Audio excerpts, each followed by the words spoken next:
That statement wasn't made lightly by the ethical bug. He had seen enough qualities in Jack Horner that made him conclude that Jack was an irredeemable villain.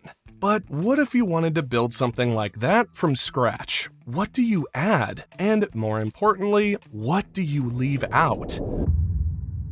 When you think about it very deeply, The Hunchback of Notre Dame can pass for a horror movie. Seriously. In the opening sequence, we see Judge Claude Frollo on a big black horse, chasing a scared woman through the streets of Paris. She is running for her life toward the big church of Notre Dame, hoping to find safety. Unfortunately, she doesn't find what she's looking for. And when Frollo eventually catches up to her, he kicks her down on the cold stone steps. And just like that, she is gone. Then he looks at the tiny baby she is carrying, thinks it is a monster, and almost drops it into a deep, dark well. I mean, that's already sick, but do you know what the most chilling part of this whole scene is? It's the fact that he actually thinks he is doing the right thing. My conscience is clear. This is exactly how you start to build an irredeemable villain. One who stays scary from the beginning to the end. You have to give them absolute faith in everything they do. When a villain is completely sure they are right, it changes everything about how they move in the story. There is no second guessing and no stopping to think if they should be nicer. Indeed, every bad thing Frollo does comes from a twisted rulebook in his head that says he is always the hero. Think about the time he stands alone in front of his giant fireplace singing about his own righteousness. Even though he is thinking lustfully about the girl he wants to hurt, he blames her for it, saying she is a demon and that he is still pure. It's not my fault. I'm not to blame. Later on, when he is looking for that same girl, he orders his soldiers to set fire to a house where a family lives just because they won't tell him what he wants to know. He even puts the girl on trial and tells her she has to choose him or the fire, feeling totally justified because he thinks he is serving the state and a higher power. Even at the very end, when he is attacking the heroes, he is shouting out words from holy books because he truly believes he is doing a job for the heavens. Do you see how unchanged he was from the first time we met him to the time he fell to his death? This is the kind of unshakable faith that defines an irredeemable villain, and because of this, we cannot say that King Magnifico is one because he wasn't built the same. He tells everyone he wants to keep them safe because he lost his own family a long time ago. That alone separates him from pure, irredeemable evil. You're not supposed to be good to begin with, and we are not talking about someone who pretends to be good. Magnifico was actually a good person who wanted the best for his kingdom. His sudden decline to evil was simply reactive. He's scared that Asha and her new wish might challenge his power, not to mention the fact that his ego is getting bruised. You can see this during his big song, where he complains that nobody is saying thank you enough for all the work he does. Whereas a real irredeemable villain wouldn't care if people liked him or not. Also, they shouldn't be genuinely good one minute and evil the next.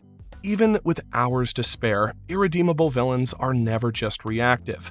A series like Avatar proves this with Fire Lord Ozai. He has immense, unshakable faith that his nation is the greatest civilization to ever exist. In his head, the war he is fighting is actually a gift he is sharing with the rest of the world. He truly believes his people are the best and that the whole world should be like them. He also doesn't hesitate for a second when he's hurting his own son, because he thinks his harsh way of living is the only right way. Later, he gives himself a new, flashy name, the Phoenix King, because he honestly believes he has the right to burn down the world and rebuild it from the ashes. When you give your villain that kind of absolute certainty, you create a character who is terrifyingly consistent and irredeemable. But once you make your villain this certain about their beliefs, you would need to remove one other element that can easily ruin the irredeemability factor. So let's say you're watching a series adapted from a video game, and in the beginning of the movie, you see a little girl. She is standing on a bridge, holding her sister's hand, and everything around her is basically burning. Her parents are gone in a moment, right in front of her eyes. She grows up trying to be useful, to help, and to belong. Then one day, she builds something she thinks will save everyone, a bomb that works, just not the way she hoped. The blast takes away the people she loves, and right after that, the one person she trusts calls her a mistake and walks away. From there, the voices start, and the guilt never leaves. The only person who stays with her feeds the version of her that hurts the most until she becomes someone new. Jinx. Hi. Then you have a boy who speaks up when he wasn't supposed to, and his own father burns his face for it, right in front of everyone. He gets thrown out, told to chase something he can never catch just to earn love that was never there. His mother disappears, and his sister keeps pulling him down. He tries to be better, fails, tries again, and keeps breaking himself in the process. That's Zuko. I'm angry at myself! He and Jinx are well-written characters. We understand them, and despite their bad choices, we want them to find peace. But that right there is the problem, because the moment you understand why someone is hurting, you start to hope they can heal. You start waiting for that one moment where they turn around, say sorry, and do the right thing. So what does this tell you about irredeemability? It tells you that the second you give a villain a tragic backstory, you automatically make them fixable. You turn them into a puzzle that just needs the right pieces of kindness to work again. But if you want an irredeemable villain, you have to let them be evil just because that is who they are. Think back to the original version of Scar from The Lion King. With zero flashbacks or a sad backstory, this guy just wanted the throne and was willing to throw his own brother off a cliff to get it. He was smart, jealous, and totally okay with gaslighting his little nephew into thinking he killed his own dad. Scar didn't need a reason to be a monster, and because we didn't have a reason to feel sorry for him, we could just enjoy watching him be a great, scary villain who was irredeemable at the end. It was the same for Maleficent in the old Sleeping Beauty movie. A mistress of all evil. She showed up to a baby's party and put a curse on her just because she wasn't invited. And die. Oh no. That is a level of pettiness that is almost funny if it wasn't so scary. She could turn into a giant dragon and breathe green fire, and she didn't need a sad childhood to explain it. She relished in the pain of others and called her helpers simple fools. Cruella de Vil was also irredeemable because she didn't have a tragic backstory just like Scar and Maleficent. She started as a thin, skeletal human who drove a car like a maniac, smoked incessantly, and wanted to turn 99 puppies into a coat just because she was greedy and obsessed with fashion. Darling, I live for furs. I worship furs.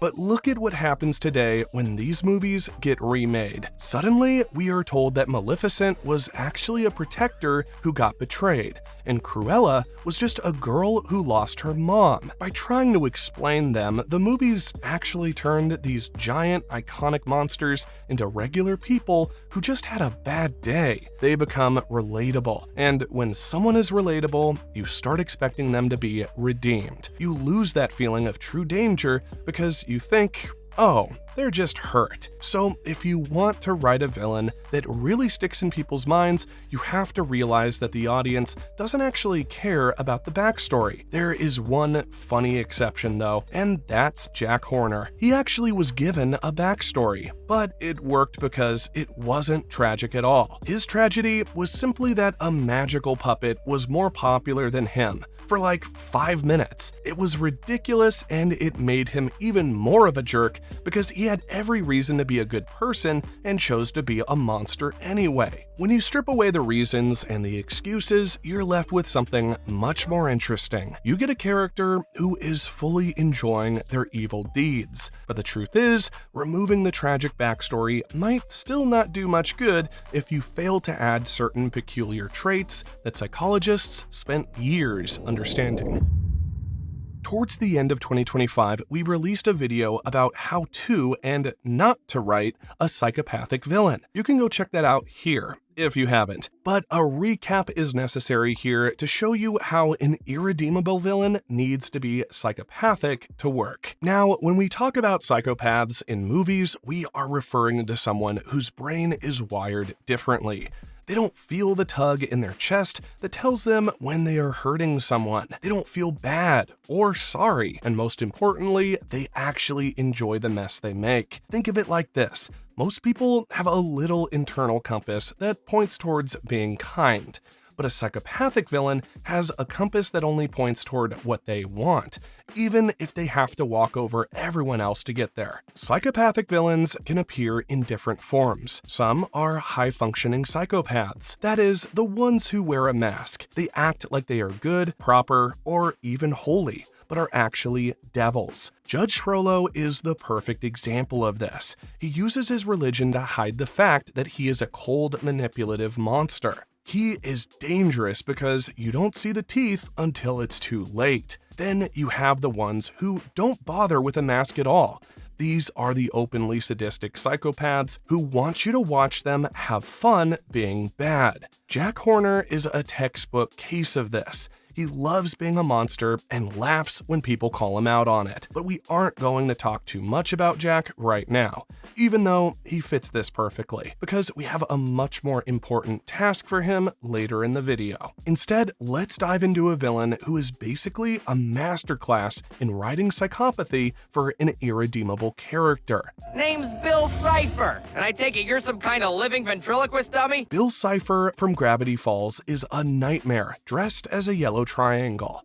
And to understand why he works as an irredeemable villain, you have to look at how he checks the psychopathic box. First, there's the total lack of remorse.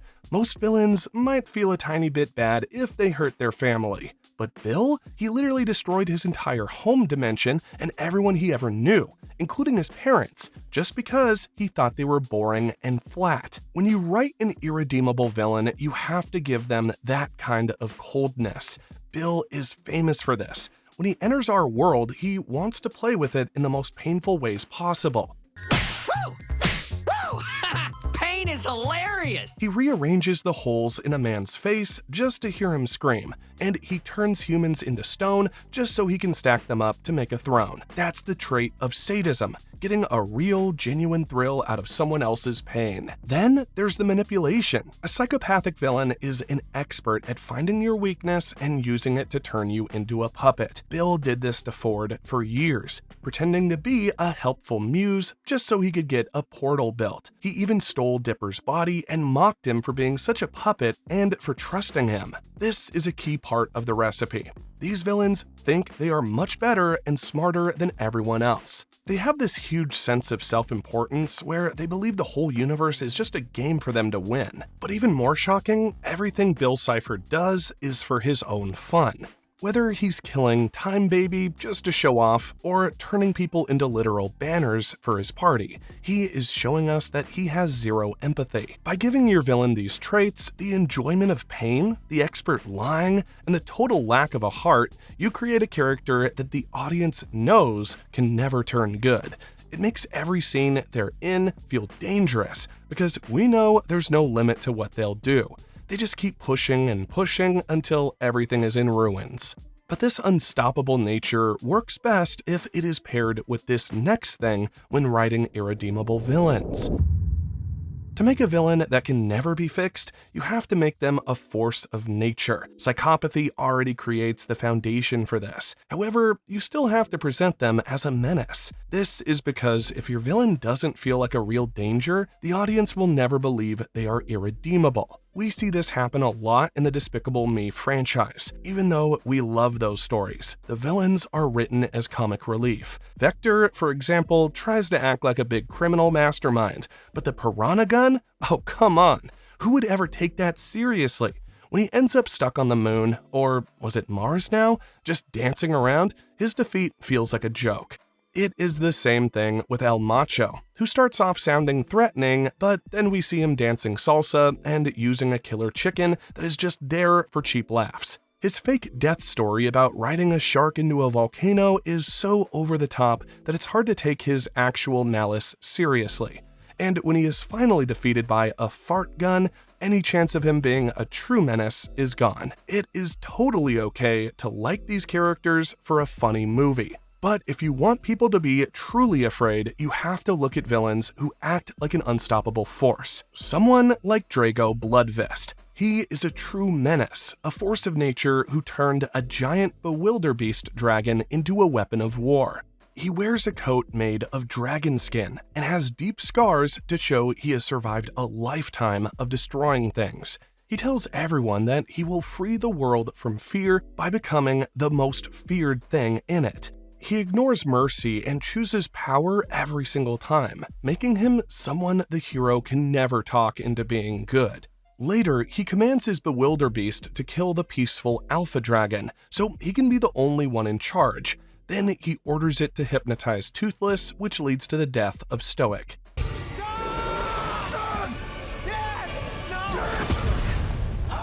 That alone sealed him as a tyrant, a true irredeemable monster.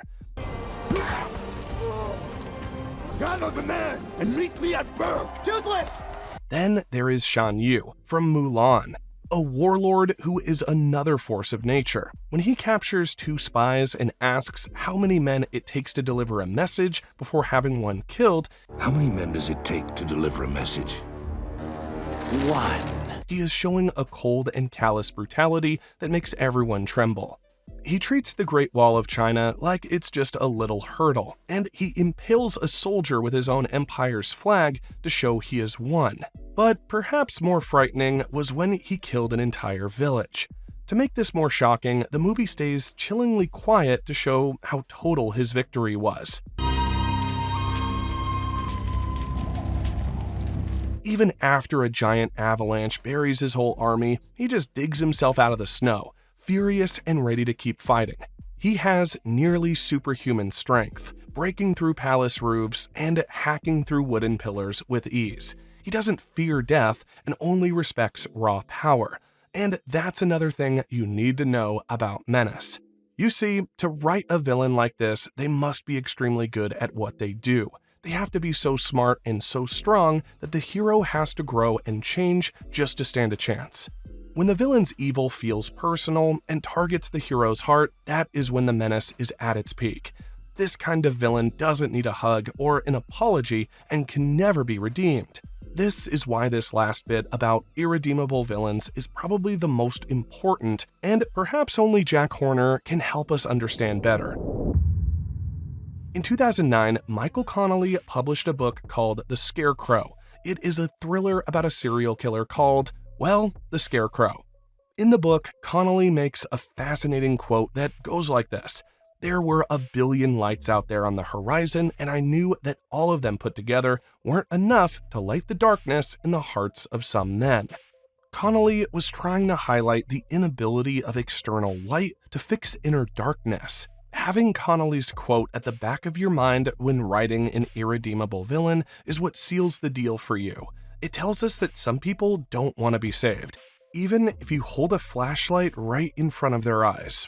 Jack Horner is the absolute best person to illustrate this. In an attempt to give him a chance to be good, the movie gives him a literal ethical bug, a tiny green cricket in cute little overalls and a bow tie. This bug is like a little piece of light that lands on Jack's shoulder to be his conscience. However, the first time they meet, Jack thinks the bug is just a magical locust he can use to eat some plants. Magical locust, defoliate, fly, and feast! Eat those flowers! But when the bug explains that he's there to judge Jack's character and help him be a better person, Jack just sighs and says he's really overpacked his bag. This is where the magic of an irredeemable villain happens. They are presented with an opportunity to change, but they never do. The bug tries to dig deep and asks about his childhood, hoping to find some trauma to explain why Jack is so mean. But Jack admits that he had a perfect life. He had loving parents, plenty of money, a giant mansion, and a successful family business to inherit. Just loving parents, stability, and a mansion. Useless crap like that. Throughout their journey in the forest itself tries to test Jack's heart. But while everyone else is learning big lessons about friendship, Jack is busy using his own workers, the baker's dozen, as a human bridge to get his carriage across a scary canyon. He shoots magical unicorn horns at them and laughs when they explode into glitter. When he accidentally hits his own henchmen, he blames them for getting in the way. He even uses a beautiful, noble phoenix, a symbol of life and rebirth, as a basic flamethrower just to clear some flowers out of his way. The bug keeps trying, though. He's a patient little guy, but Jack just keeps doubling down on being bad. Well, you know what they say. Can't bake a pie without losing a dozen men. The guy simply just has zero regard for the value of human life, and that right there was the final straw for the ethical bug. He has tried to help Jack redeem himself, but he has refused to time and time again. So the bug just calls him what he is. Oh, that was horrible. Your wish is horrible. You're horrible. And what does Jack do? He asks the bug what took him so long to figure that out and flicks him away like a piece of lint.